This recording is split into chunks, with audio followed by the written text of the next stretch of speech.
Your closet is currently a graveyard for impulse purchases, bad decisions, and clothing that you haven't worn since 2017. If you feel called out by that, this video is for you.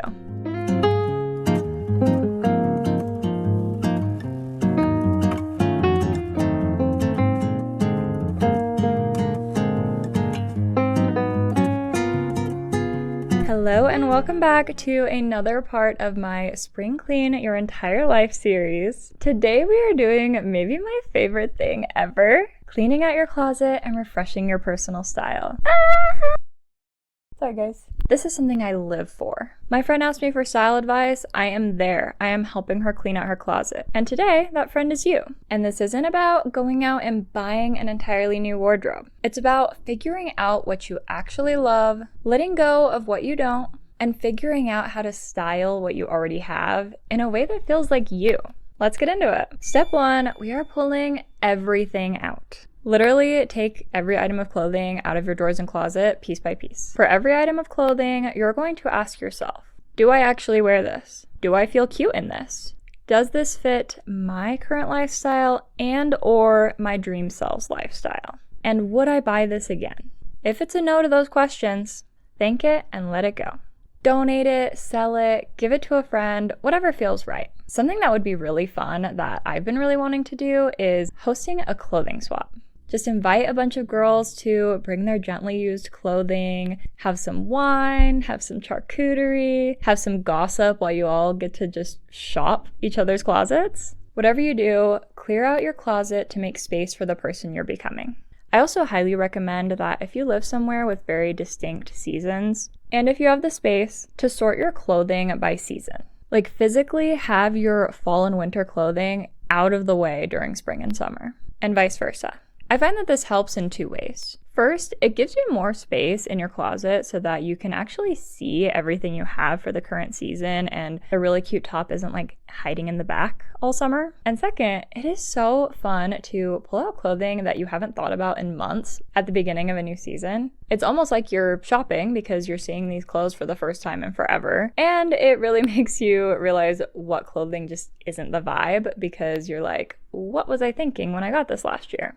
And bonus points for making sure your closet and drawers are super organized as you go. Color coding, matching nice hangers, folding things nicely. I know we all know the KonMari method.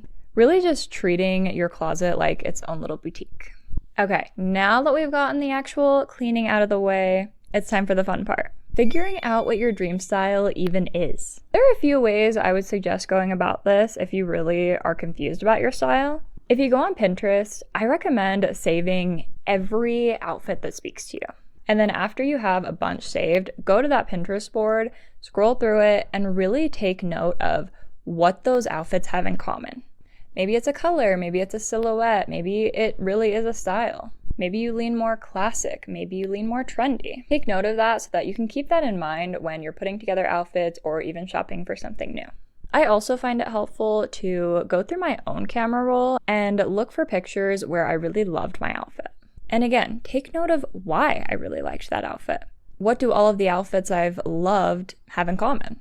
If you don't take a lot of outfit pictures, it can also be helpful to either go to a store that you know you like the style of, or even go to a big store like Kohl's or even a thrift store that has a lot of different styles. Try a bunch of stuff on in the dressing room and take pictures as you go so that you can reference that later. You want to look for patterns. Are you into neutrals or color? Are you preppy, sporty, casual, vintage, minimal, maximal? And what kinds of silhouettes feel good on you?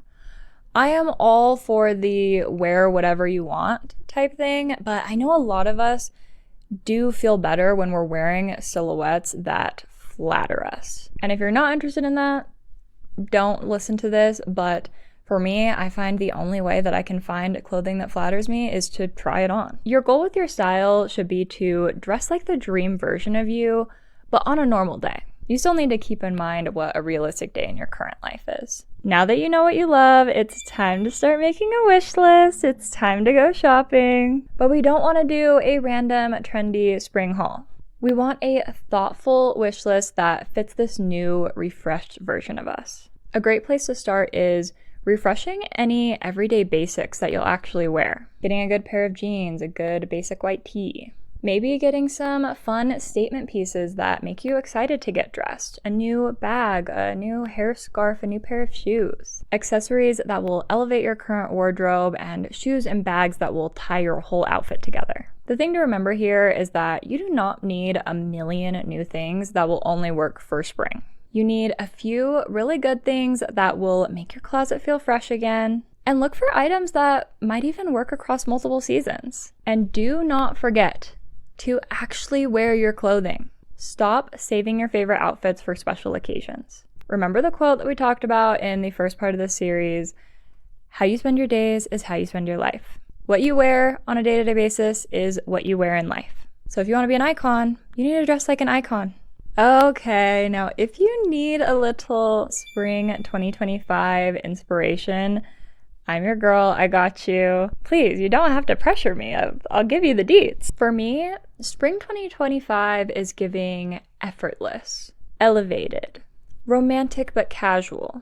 Nancy Meyers' main character energy. Like, imagine you're drinking iced tea in a coastal cottage kitchen, wearing linen pants and a perfect little cardigan. And if that's your vibe, some fabrics and textures to play with are linen and like cotton poplin everything. Pants, oversized button-ups to wear over your tank tops, dresses and skirts, light knits. I know it's still chilly sometimes where I am, so light knits in like brighter colors, maybe a white or a butter yellow or even a red if you're feeling crazy. Little cardigans, sweater tank tops are super cute, or even just a classic sweater that you can tie around your shoulders if it gets too warm. And silk or satin touches. I always love like a button down, a little skirt, even like a bow in your hair or a scarf on your bag, super cute. Some colors and details I've been loving. Berry reds. I know cherry red is typically fall and winter, but bringing that color into spring and summer with strawberry red, raspberry red, little pops of color with your neutrals. Soft whites and creams, just in time for Labor Day. Simple and classic patterns like stripes and gingham. Feels like you're having a picnic or going on a boat day. Leaving your black leather accessories in winter and doing some brown leather accessories. And I've been loving a statement shoe. Mesh Mary Janes, sneaker that's a pop of color, espadrilles. Even bringing your fun winter boots into spring can be super cute if styled the right way. I'm gonna go ahead and end this video with some outfit inspo. Feel free to recreate and adjust as needed, but these will be some of my go-to outfits this spring. White sundress with pop of color kitten heel. Denim shorts with casual sneaker, baseball cap, sweater tied over the shoulder. An open white button down layered over a short dress or jeans. Flowy maxi skirt with a simple tank and cardigan combo. It's all about looking like you just effortlessly threw something on, but in actuality, you're the most stylish person at the farmer's market. When you look good, you feel good, and when you feel good, things just start working out for you. Okay, if you have made it this far, I want to know what your personal spring style is going to be. Like, if you had to name your personal aesthetic with one of those annoying, like, TikTok overly trendy names, what would it be? Let me know in the comments, and if this video resonated with you, make sure you like, subscribe, and turn on notifications so you never miss a new video. And I will see you in the last part of this series where we are finally going to be cleaning up our space. It is full glow up season, guys. Until next time, sending you love.